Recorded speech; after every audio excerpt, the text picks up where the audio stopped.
नमस्कार, आप देख रहे हैं स्टार न्यूज प्लस और मैं हूं आपके साथ शिवांगी। आइए अब रुख करते हैं आज की खबरों की ओर। आप बने रहे स्टार न्यूज प्लस पर मेरे साथ लगातार। अधिक खबरों को देखने के लिए स्टार न्यूज प्लस को सब्सक्राइब व वीडियो को लाइक करना ना भूलें। एकादश रुद्र पीठ भारत मातापुरम हरिद्वार में वार्षिक महोत्सव यज्ञ श्रीमद् भागवत कथा। अखिल भारतीय आध्यात्मिक कवि सम्मेलन में कथा व्यास महामंडलेश्वर राजगुरु स्वामी संतोष आनंद सरस्वती महाराज जी के श्रीमुख से प्रफुल्लित श्रीमद् भागवत कथा का अमृतमय प्रवाह जब आरंभ हुआ तो ऐसा प्रतीत हुआ मानो स्वयं अयोध्या की पावन स्मृतियां उस स्थल पर अवतरित हो गई हो।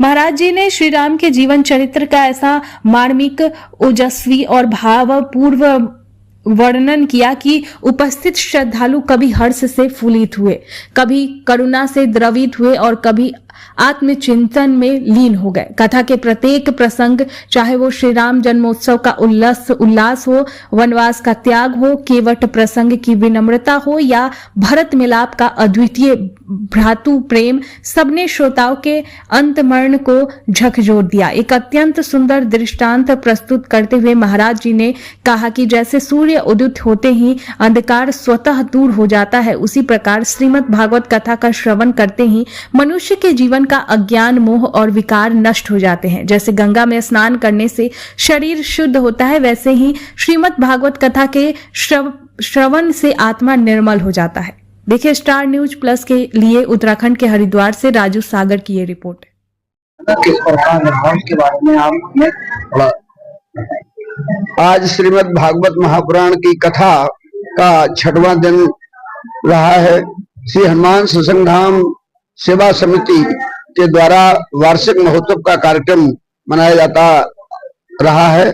उसी की श्रृंखला में यह 125वां हमारा कार्यक्रम था। इस कार्यक्रम में श्रीमद् भागवत महापुराण की कथा, यज्ञ, हवन, संत सम्मेलन, रोजाना प्रतिदिन नित्य संत सभा, आशीर्वचन तथा आज शाम 5 बजे से अखिल भारतीय आध्यात्मिक कवि सम्मेलन होगा। भारत वर्ष से कवि लोग पधार रहे हैं।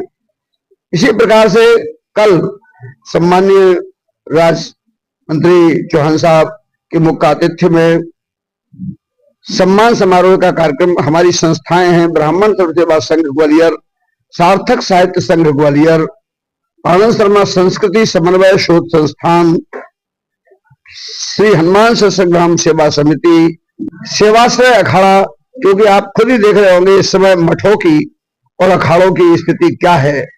हालांकि हमारे यहाँ ब्रह्म विद्या योग पीठ की स्थापना भी है, जहां 60 वर्ष से ब्रह्म विद्या योग पीठ के माध्यम से, जिसको आप आज नए लड़कों में देख रहे हो, जो अपन जान लेते हैं और लोगों को बताते हैं, सेवा में हरदम रहें, क्या दिन और क्या रात।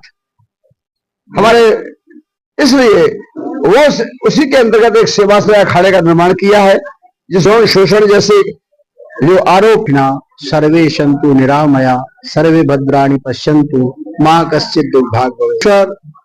स्वामी संतोषानंद सरस्वती गुरु महाराज ने हनुमान सत्संग धाम के द्वारा सेवाश्रय अखाड़ा बनाया है।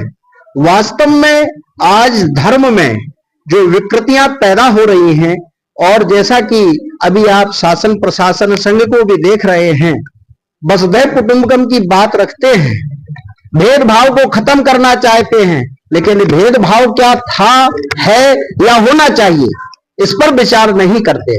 हमारे परमात्मा ने समूची धरा पर जितने भी मानव जाति को बनाया है, वह सब अपने हाथ से नापेंगे तो सब 3.5 हाथ के होंगे, चाहे वो बच्चा हो चाहे बड़ा हो। इसका मतलब है कि वो भेदभाव हमारे परमात्मा ने भी इस ब्रह्मांड में किसी व्यक्ति विशेष के साथ नहीं रखा है, और वह उनके सिर हाथी का लगा दिया है। ऐसे ही सनातन धर्म में कटते हुए वह सनातनियों को भी इसमें रखा है कि वो भी एक संत है, और आज व्यक्ति अपने गृहस्थ आश्रम में होते हुए भी संत हो सकता है। ऐसी दृष्टि समाज को देने के लिए जो वसुधैव कुटुंबकम की बात हनुमान सत्संग धाम के अधिष्ठाता पूज्यपाद संतोष गुरु जी महाराज के द्वारा रखी गई, मैं नमन करता हूँ। अपनी वाणी को विराम